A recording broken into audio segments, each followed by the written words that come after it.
వసతి దీవెన బకాయిలు, fee reimbursement బకాయిలు వీరెన్నింటినీ చెల్లించాలంటూ వైఎస్ఆర్సీపీ విద్యార్థి విభాగం ఆధ్వర్యంలో తాడేపల్లిలోని సాంఘిక సంక్షేమ కార్యాలయం ఎదుట వేలాది మంది విద్యార్థులు ఆందోళన చేపట్టారు. పోలీసులు పెద్ద ఎత్తున ఈ ఆందోళన కార్యక్రమాన్ని అణచివేసే ప్రయత్నం చేస్తున్నారు. జిల్లాల నుంచి విద్యార్థి నాయకులు విద్యార్థులు రాకుండా ఎక్కడికక్కడ అడ్డుకునే ప్రయత్నం చేస్తున్నారు. తాడేపల్లి సాంఘిక సంక్షేమ కార్యాలయం వద్ద విద్యార్థులను అడ్డుకొని తెలుగుదేశం కూటమి ప్రభుత్వ నిరంకుశ పాలనను పోలీసుల రూపంలో ప్రదర్శిస్తూ ఉన్నటువంటి నేపథ్యాన్ని గమనించవచ్చు. 7,100 కోట్ల రూపాయలు వసతి దీవెన బకాయిలు, ఫీజు రియంబర్స్మెంట్ బకాయిలు ఉన్నాయి. తెలుగుదేశం కూటమి ప్రభుత్వం అధికారంలోకి వచ్చినప్పటి నుంచి రూపాయి కూడా చెల్లించలేదు. జగన్మోహన్ రెడ్డి హయాంలో 4,200 కోట్లు బకాయిలు పెట్టాయని నారా లోకేష్ మాట్లాడుతున్నారు. కానీ తెలుగుదేశం అప్పుడున్నటువంటి వైఎస్ఆర్ ప్రభుత్వం పైన ఆ బకాయిలను విడుదల చేయకుండా కోర్టుకు వెళ్ళి ఆపి మరి ఎన్నికల కోడ్ ఉందని చెప్పేసి ఆ రోజు విద్యార్థి లోకానికి అన్యాయం చేయడం జరిగింది.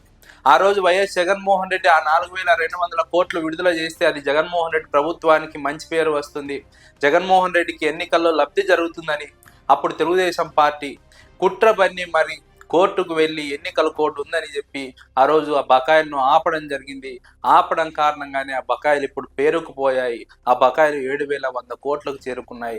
ఇప్పుడు 19 నెలలైంది అధికారంలోకి వచ్చి, ఇప్పుడు కూడా రూపాయి కూడా చెల్లించలేదు. కానీ బకాయిలు లేవని తెలుగుదేశం పార్టీ ప్రభుత్వం చెప్పడం విద్యార్థి లోకాన్ని తీవ్రంగా కలిసివేస్తున్నటువంటి అంశం.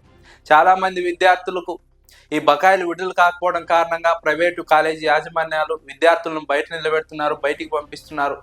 విద్యార్థులు ఫీజులు చెల్లించలేకపోతున్నారు. ప్రభుత్వం ఈ బకాయిలను విడుదల చేస్తే విద్యార్థులకు ఎలాంటి ఇబ్బంది ఉండదు. కానీ ప్రభుత్వం విడుదల చేయకపోవడం కారణంగా వేలాది మంది విద్యార్థులు చదువుకు దూరం అయ్యే ప్రమాదం ఉంది. చాలా మంది విద్యార్థులను కాలేజీ యాజమాన్యాలు కాలేజీలోకి అనుమతించడం లేదు, బయటికి పంపుతున్నారు, ఫీజు చెల్లించమని ఒత్తిడి చేస్తున్నారు. కానీ విద్యార్థులు తల్లిదండ్రులు చెల్లించలేకపోతున్నారు.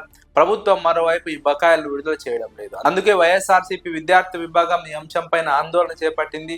తాడేపల్లి సాంఘిక సంక్షేమ కార్యాలయం వద్ద ఆందోళన నిర్వహించింది.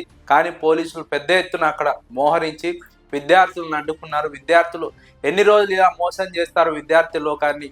నారా లోకేష్, నారా చంద్రబాబు నాయుడు బకాయిలను వెంటనే విడుదల చేయాలి, విద్యార్థులను కాపాడాలి, ఆదుకోవాలి అంటూ నినాదాలు చేయడం జరిగింది. విద్యార్థులను అణచివేసే ప్రయత్నం పోలీసులు చేయడం జరిగింది. అయితే విద్యార్థులు మాత్రం ఈ ఉద్యమాన్ని ఇంతటితో ఆపం, దశల వారీగా ఉద్యమాలు నిర్వహిస్తాం, అన్ని జిల్లా కేంద్రాల్లో ఉద్యమాలు నిర్వహిస్తాం, బకాయిలు విడుదల చేసేంత వరకు ఉద్యమాలు నిర్వహిస్తామని హెచ్చరించడం జరిగింది. తెలుగుదేశం కూటమి ప్రభుత్వం అధికారంలోకి వస్తేనే బకాయిలు విడుదల చేస్తామని హామీ ఇచ్చారు ఎన్నికల్లో. కానీ ఈరోజు ఆ బకాయిలు విడుదల చేయకపోగా బకాయిలు లేవని మాట్లాడుతున్నారు. జగన్మోహన్ రెడ్డి హయాంలోనే బకాయిలు పెట్టారని మాట్లాడుతున్నారు. కానీ ఈ రోజు బకాయిలు ఉన్నాయంటే ఆ రోజు జగన్మోహన్ రెడ్డి నిధులు విడుదల చేయకుండా తెలుగుదేశం పార్టీ కోర్టుకు వెళ్లి ఆపడం కారణంగానే ఈ రోజు బకాయిలు ఏర్పడ్డాయి. జగన్మోహన్ రెడ్డి హయాంలో కోర్టుకు వెళ్లి ఎన్నికల కోడ్ ఉందని చెప్పి ఆపడంతో కొన్ని బకాయి పడ్డాయి. ఆ తర్వాత తెలుగుదేశం కూటమి ప్రభుత్వం అధికారంలోకి వచ్చిన 19 నెలల కాలంలో ఒక్క రూపాయి చెల్లించకపోవడంతో మొత్తం 7,100 కోట్లకు బకాయిలు వచ్చాయి.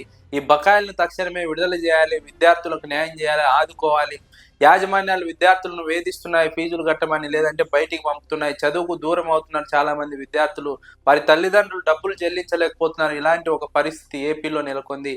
ఈ పరిస్థితి నుంచి విద్యార్థులను బయటపడేయాలి, లేదంటే ప్రభుత్వం పైన పెద్ద ఎత్తున ఒత్తిడి తీసుకొచ్చి ఉద్యమాన్ని దశల వారీగా నిర్వహిస్తామని వైఎస్ఆర్సీపీ విద్యార్థి విభాగం హెచ్చరించింది. కానీ తెలుగుదేశం కూటమి ప్రభుత్వం బకాయిలను విడుదల చేయకపోగా విద్యార్థులపైన దమనకాండ ప్రదర్శిస్తోంది. పోలీసుల ద్వారా విద్యార్థి లోకాన్ని అణిచివేసే ప్రయత్నం చేస్తోంది. తెలుగుదేశం కూటమి ప్రభుత్వం ఇదే విధంగా కొనసాగితే విద్యార్థుల్లో తీవ్రమైనటువంటి వ్యతిరేకత వచ్చే అవకాశం ఉంది. అది అంతిమంగా విద్యార్థుల తల్లిదండ్రులను, వారి ఆర్థిక పరిస్థితిని ప్రభావితం చేస్తుంది. కాబట్టి వారంతా ఈ ప్రభుత్వానికి వ్యతిరేకంగా మారే అవకాశం ఉందని విశ్లేషకులు అంచనా వేస్తున్నారు.